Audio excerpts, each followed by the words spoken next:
oh, this video is going to get a lot of hate. Bring it on. But before we start this video, guys, I need to say something. Now, I know I do not control your actions. I am not a general in an army, nor am I a Jedi who uses the Force to mind control you from many miles away. No, I'm just a woman on the internet who you like to hear prattle on about whatever I feel like talking about. But do me a solid and don't go and harass this person I'm about to respond to.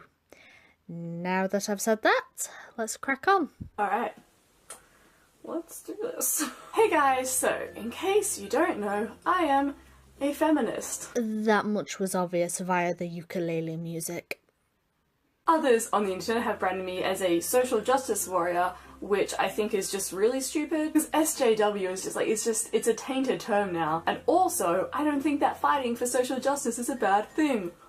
You do know that the term SJW was actually coined by, quote, my side, right? Your side took that term and ran with it. Which I'm not saying you shouldn't do, more power to you. And maybe it shows how much the term SJW has been used over the course of the past few years. Also, I also think that there's nothing wrong with fighting for social justice. Certain things are worth fighting for. The biggest one off the top of my head is Martin Luther King. He fought for black and white people to be treated equally, for black people not to sit at the back of the bus or drink from separate water fountains. Even Gandhi fought in his own way for civil rights about taxes and discrimination going on in India under the British rule. Yeah, not a high point in British history. But what you call social justice nowadays isn't social justice.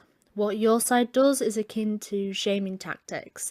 Your side shoves a particular narrative down people's throats and makes it the norm. I care about things like racism and LGBT issues and politics. And that right there is honestly enough to make a large group of people just stop talking to me and pigeonhole me as some crazy woman who's never had any life experience and isn't educated on any topic and is therefore not worth listening to. Honestly, Fiona, I'm 27 and I don't think I have enough life experience to draw from. But that's just my silly little opinion. But also that sort of thing could happen to anyone. You don't need to label yourself a feminist to be treated like that by some people. Personally, I'd rather get to know you as a person before I write you off completely. Your ideology, while one I don't agree with, is only a part of you as a person. What would make me write you off completely is if you make that one specific thing everything about yourself and constantly shove it in my face. But that's not what I'm here to talk about. The echo chamber of the anti-SJW community can wait for another video. Pot, meet kettle, and call it black. You say we're the ones putting ourselves in an echo chamber? You might want to look at yourself first. Heck, it's what you're doing right now. Shutting yourself off from any person who might not agree with you. It's more often feminists or SJWs that put themselves into echo chambers because they don't want to hear another opinion opposed to their own. Why do you think events like Berkeley happened? Some people didn't want another opinion to be spoke at the campus because it was the wrong opinion in their eyes. Do I think that no one on quote-unquote my side puts themselves in echo chambers? No, I'm sure there are some people that do. But they aren't any of the people that I know. But myself personally would talk to you. We might not agree on everything, but we might be able to come to a truce of some kind. Instead, I'm going to talk about why I won't ever get along with the online community of anti-SJWs, anti-feminists, conservatives, whatever it may be. Why do you lump us together and call us all conservatives? Some of us are moderates, some of us are centrists, and some of us are liberals, classic liberals and the like. I'm not a conservative.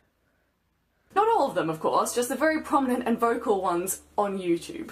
So am I safe then? I'm a rather small channel compared to some, so would you be interested in talking with me? It isn't to say that I'll never agree with any opinion that these people might have. I'm sure that I agree with anti-SJWs and conservatives on certain topics because people and movements aren't black and white. But, as a massive generalisation, here is why I will never get along with these groups of people. 1. I truthfully don't care enough to question somebody's identity, and I think it's pretty shitty if you do. If somebody comes up to me and is like, hi, I'm bi, pan, lesbian, gay, trans, whatever it may be, I just accept it. Well, first off, if someone came up to me on the street, I would have to assume that something is wrong because my invisibility wouldn't be working. Other than that, I would do the same thing. I would say cool and leave it at that. What annoys me is when they shove it in my face. When people take that one thing about themselves, whether it be gender or sexuality, and make it everything about themselves, that is what annoys me. I may not agree with things like non-binary and gender fluidity being real, but I can look past that. But also to point out that some of us may question it because it seems to be something of a trend. One way for some people to stand out or feel special. Back in the 90s, it was being emo and goth. Nowadays, it's being non-binary, gender fluid, or other kin. Because I truthfully just don't have that much time or energy to put into other people's lives that I don't know. And even if a friend did come up to me and I'd known her and she'd been dating dudes for a year and she's like, hey, I'm a lesbian, I'd be like, cool, great. I would be the same way. Again, I would say cool and hope they're happy. That's it. I don't go around telling people that because they prefer one set of genitals that they're bigoted. I wouldn't be bothered enough to question it, and I certainly wouldn't be bothered enough to make like an entire campaign to like prove that they're not really a lesbian. Are you saying we made a campaign to prove that Riley wasn't trans? Is that what you're getting at? There were reasons as to why we doubted Riley, one of them being that while in a video with Milo Stewart, Riley said that Riley didn't feel a lot of gender dysphoria, which is kind of a big thing for someone who is trans. There wasn't a campaign about it, people just pointed it out. I wouldn't go out of my way to try and prove that they're faking it, convince everyone that they're lying, because one, the chances of them faking it are actually statistically very, very slim. At the time of making this video, Fiona has taken down her video, so I can't check to see if she posted a study in the description. But I did try and search for it and I couldn't find anything. Hey, I'm an idiot, what do you expect?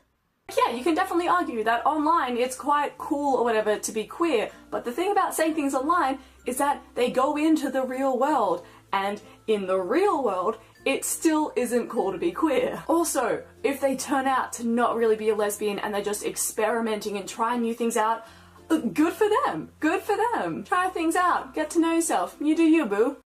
Well, you see, queer, is it a gender or sexuality? I can't keep up, is relatively new. So it's not surprising that many people are reluctant to accept it. I remember back when I was growing up, the word queer meant strange or weird. It didn't mean what you're saying it means today.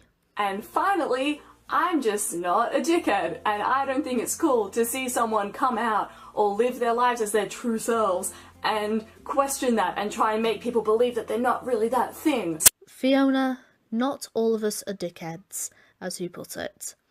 There are some of us that would gladly have a civil conversation with you, but the internet isn't a nice place. Some people have come at me saying that I'm fat or I should fuck off. I mean, they're not wrong about the fat part, because I am. But I've had my share, and so have many others. It's just really pathetic and unkind. Pathetic and unkind. 2. I don't think that our change is done. A lot of conservatives will say that the left are just making things up and trying to cause drama for the sake of it. Wash your ass. Need I say more? But like, we're really not. There's still a lot of shit to do, and just because women can get jobs and black people are no longer enslaved doesn't mean that all of our work is done. Men are facing sky-high suicide rates because expressing emotions is unmanly. I'm glad to see that you've brought up a men's issue, but it's one that is usually brought up by feminists, in which their source the problem is usually the patriarchy or toxic masculinity, when in actual fact men and women are different and they deal with stuff differently. Women tend to open up more when something tragic or horrible happens. Men tend to knuckle down and do things. Some people may say that this is to distract the mind, but maybe it's just how men cope. Am I saying we shouldn't get men to open up? No, because bottling things is what can lead to most suicides amongst men. When men feel like they can't reach out to anyone, who can they reach out to? Maybe the solution is having somewhere where men can feel comfortable, whether it be to open up or doing something like wood carving to keep their mind active instead of bottling things up. But on the other hand, feminists don't focus on men's issues. Feminists who say that they're all about equality tend to ignore these issues that men face. Family courts, divorce courts, workplace deaths, domestic violence against men, rape against men, the fact that under the law in the UK men can't get raped, the lack of shelters dedicated to men. If men try and seek out help, they get treated as if they're the criminal and not the victim. Feminists don't focus or even talk about these issues. If you're trying to say that they do, then show me evidence of feminists trying to help raise funds or help trying to get a shelter built dedicated to men. Show me evidence of feminists helping men. Black people are being targeted by police at alarming rates. While only making up 13% of the US population, black people commit half of the crime, but white people are more likely to be shot by the police. Queer kids are being kicked out of home left, right and centre. And that's terrible, but trying to thwart police society won't help that. And women are being told that they deserve what they got when they said they've been raped because their clothing choices were revealed. Show me proof that that has happened. Show me proof that a rape case has been thrown out because of what a woman was wearing. Women are more likely to be believed in a case of rape thanks to such things as the Hunting Grounds documentary and the 1 in 5 women get raped on a college campus statistic that goes around and constantly fluctuates. I can believe cops wanting to know what clothes a woman might have been wearing to see if they could get any forensic evidence off the clothing. But a case of rape wouldn't be thrown out of court simply because the woman happened to be wearing a miniskirt. You know what the problem is right now? False rape claims. False rape claims have been popping up like they're going out of fashion, with the biggest one being Emma Shulkowitz, aka Mattress Girl. The more recent one is of a woman accusing 15 men of raping her, ruining the lives of several of those men. That's just the tip of the iceberg, and that's just in the West. Other parts of the world have it way worse. So why aren't feminists focusing more of their efforts in areas of the world that do have it worse than the West? The fight isn't nearly done, but a lot of conservatives feel that any attempt at change is an attack on their way of life and their traditional values. I don't see it as an attack on traditional values, I see it more as misguided. You complain about non-issues like the patriarchy and the non-existent wage gap. You speak out against things that seem trivial, and that's the reason why we get annoyed. There are things that need to be changed, but the feminists would rather focus more on the most minute of issues and not look at the picture as a whole. They seem to think that the world is falling apart because a trans girl wants to use a bathroom and someone put a trigger warning before a film. But while the world may be falling apart at the moment, it's certainly not because trans people want to use a bathroom or trigger warnings before films.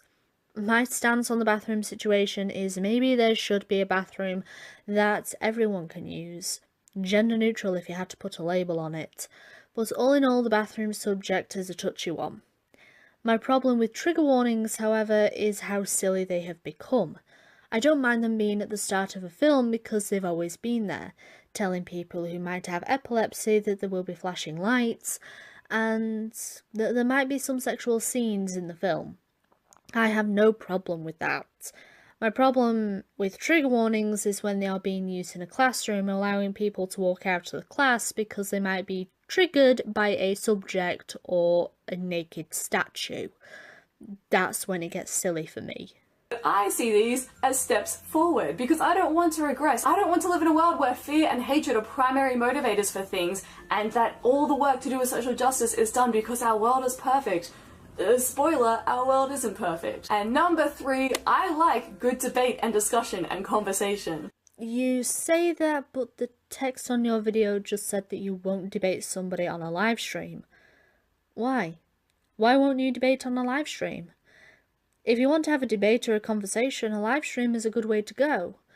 And if you won't respond to an anti-SJW response video, how is that going to help the conversation?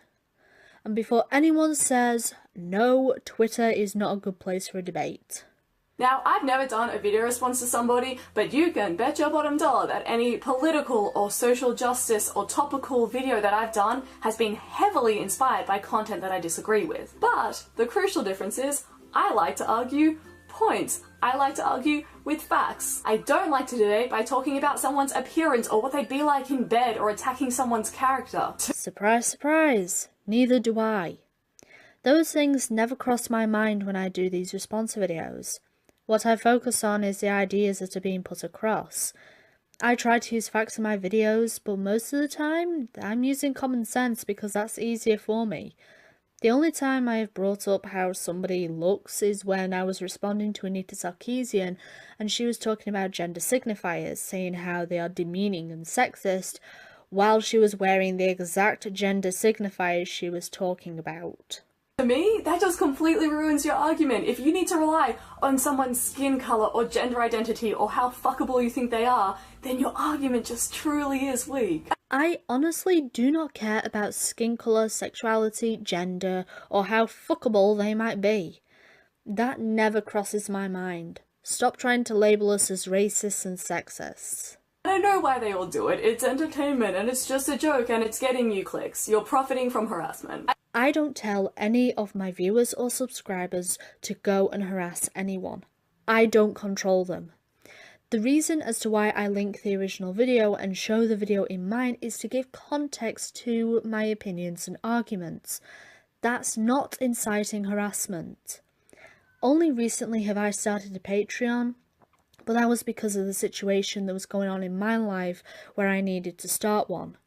Most of the money I get is from art commissions. People really like my art. I don't receive any money from YouTube. I enjoy making decent original content that is made entirely by me and well-researched points, but if you can only make content by completely taking someone else's video and then adding your own voice over it, like, so be it. I just like making good stuff. That wasn't patronising at all. Rude.